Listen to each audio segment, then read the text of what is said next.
Today, Jenny will be interviewing Kammy Bogue to find out how we can use simulations to work out the details of how stars form.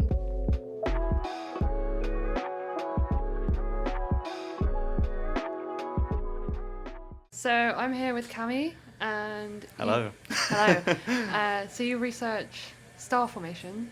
Do you want to give a brief overview of what you do? Yeah, sure. I guess to briefly introduce myself, I am a PhD student here at the Childrell Bank Centre for Astrophysics, and I am indeed studying star formation in the second year of my PhD at the moment. That's what we're studying. So there are kind of these big origin questions in astronomy that people are really interested in. The first one being, how did the universe form? The second one being, how do galaxies form? And the third one being, how do stars form? Very fundamental questions. We don't have an answer for any of them, and I'm working on that third one, how do stars form? Because we have some ideas of how stars come to be, but the precise details of that process still elude us and have done for quite a long time. So specifically, my job is looking at the environments in which stars form, and what role magnetic fields play in those environments. Nice. Oh, sounds super interesting. What kind of stuff have you found through looking at how, so far, your PhD? That's a great question. With my work in particular, it's all theoretical. We're not looking at real data through telescopes and stuff like that. We use a supercomputer that's in Durham to do these really big simulations of a whole galaxy. And that lets us take into account all of the large-scale effects of the galaxy as well as what's happening on a smaller scale, on the sort of scales in which star formation actually happens. So a lot of the beginning of the PhD is getting to grips with that coding aspect of the project, and how to compile the code, and how the code that we use is called a repo. Okay. So figuring out how a repo works, how to make sure that our simulations are running at the most optimal speed they can do, because we send our jobs off to lots and lots of little CPUs, so it's like running on 100 computers instead of one. And you can vary how many CPUs you're using, and if you use twice the number of CPUs, it might only make your simulation run 1.2 times as fast, and that's not very efficient. No. Whereas if you use just slightly more CPUs than you were using before, you could increase your speed quite a lot. So a lot of the stuff we found out currently have been how to get those simulations running, how to make sure that everything's working correctly. There are some things that we're kind of confirming that we've seen in other places, like magnetic fields tend to suppress star formation a bit, so we see less stars form in galaxies when there's a magnetic field compared to when there's not one. Nice. But this is still very much in the works, so we are still waiting to see exactly what the results are going to be. Oh, nice. So this is like a big collaboration with lots of different people then? Yeah, so there's a bunch of different groups who all work within star formation. There's so many different angles at which you can look at this problem, right? Yeah. So looking at the environments in which stars form, what I'm doing currently is just one way of doing it. Some people look very specifically at just the cores themselves in which an individual star or two stars might form. Yeah. Other people look at these big, giant molecular cloud complexes. So basically these big clouds of gas and dust in space in which stars form. Lots of different sets of stars, star clusters and stuff like that. Nice. There's lots of different people who are looking into star formation in different ways. My group in particular, obviously we are attacking it from a theoretical point of view rather than through observations. Yeah.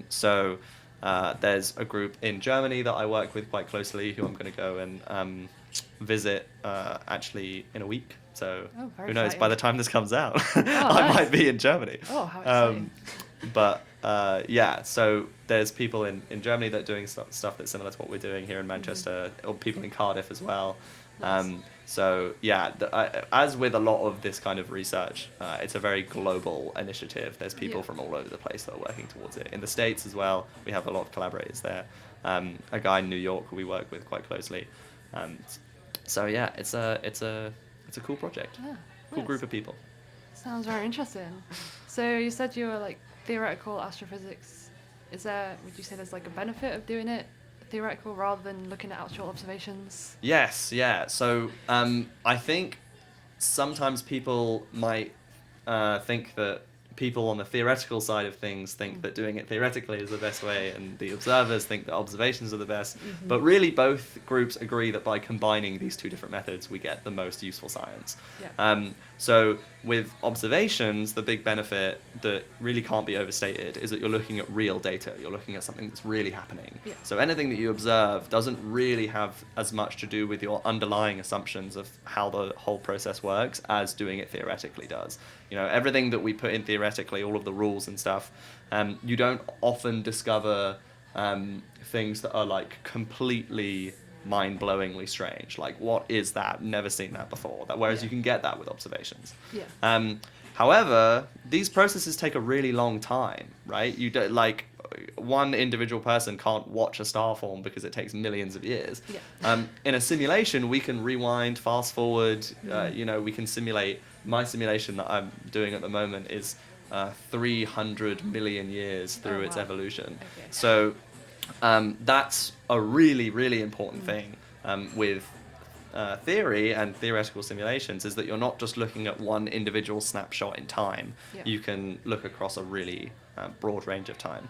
But as I say, we can do what's called synthetic observations. So it's where you simulate what an observation of your like theoretical model of something would look like if you were to look at it through a telescope. Yeah.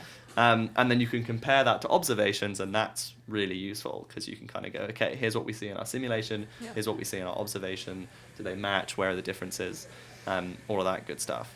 But yes, there's definitely huge benefits to simulations, but there are also huge benefits to observations, and bringing them together is really the best thing you can do. Nice. Yeah. So, what is a typical like day in the life of your PhD? That's not the most cringy way to say that. No, not at all. Yeah, I guess it kind of depends on the week, depends on the day. There's a vague routine, which is a lot of my time is spent running simulations and analyzing the data from those simulations. Yeah. Which I'm sure sounds very exciting. So me and my supervisor will work together to come up with what kind of parameters we want our simulation to have, how to configure it exactly the way we want it, send it off for a certain amount of time. While I'm waiting for that to be done, I'll often look at the data that's come from a previous run of a simulation. I'll often check in with simulations semi-regularly because the thing that I've been running at the moment, for example, has taken about 3 months to complete. But you can see how it's going throughout that process. You don't just set it off and then you don't get any information for 3 months. It spits out data periodically. So I can see, for example, how is my magnetic field amplifying? Is my magnetic field much stronger now than it was before? How has that changed in this 20 million years that I've simulated this week and, you know, compared to the next? So analyzing the data, submitting simulations. Obviously, we have meetings, all kinds of Zoom meetings, which I know everyone's very acquainted with now. So you can talk to collaborators in the US and Germany and all these other places without actually having to physically go there every single time you want to speak to someone. So sometimes I'll be meeting with my supervisor, sometimes I'll be meeting with my supervisor and some of our international collaborators. We also have a group here in Manchester, the Star Formation group, that I'll meet with once every 2 weeks. So yeah, there's a lot of analysis, there's a lot of running simulations, and there's a lot of meetings. I think that basically covers most of the day-to-day of me as a PhD student. Yeah. Okay, cool. So why did you decide to do a PhD? What like led you to that route? Yeah, interesting question.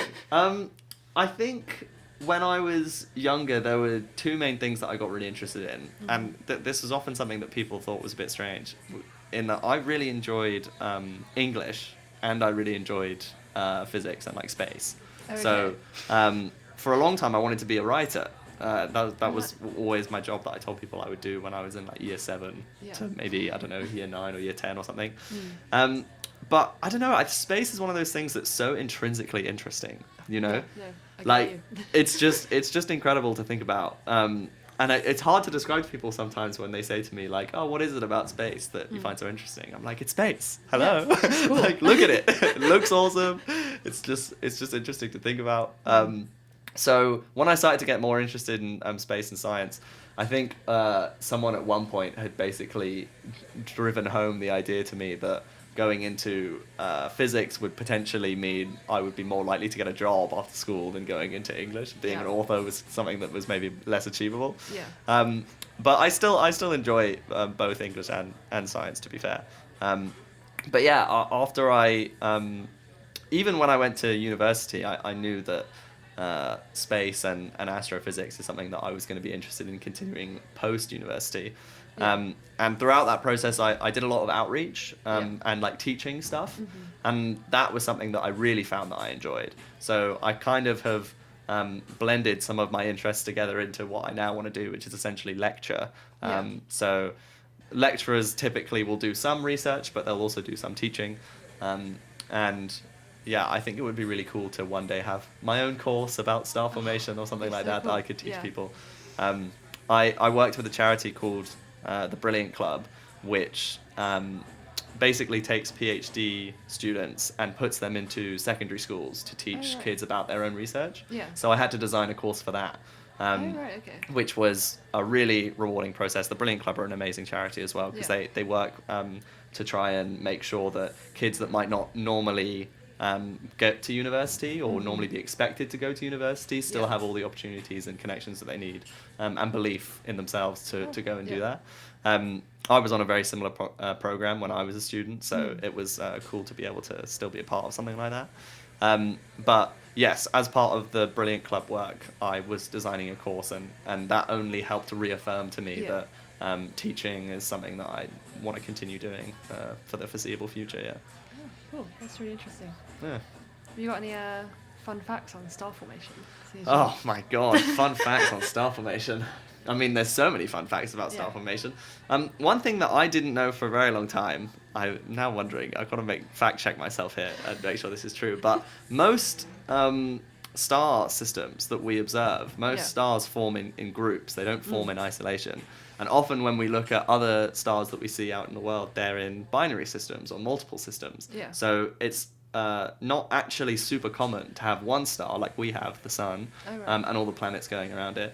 But it's actually really frequently that you see multiple stars in systems out in space. So, like Tatooine in Star Wars, see multiple suns and stuff. Yeah. That's not impossible. That's actually very likely.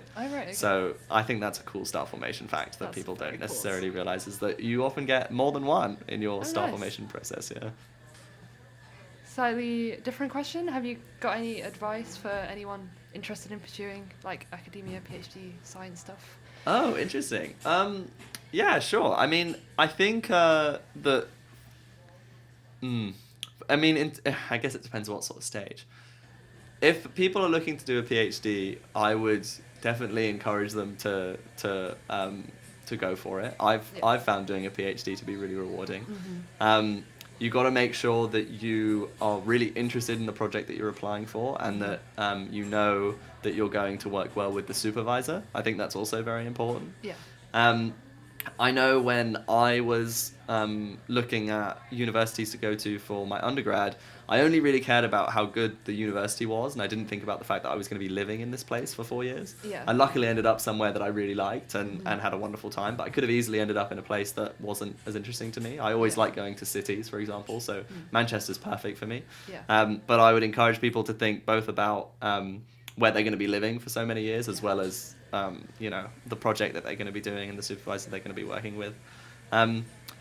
But yeah, I mean, science is a great thing. It's a really interesting and exciting thing to study, and if you're passionate about it and it's something that you feel like you can do and that is going to be rewarding for you, then it's something I would certainly encourage. Yeah. Okay, so in your research, how much does what you're studying link to the general like astrophysics and what other people might be studying as well? Like other fields of research? Yes, that's yeah.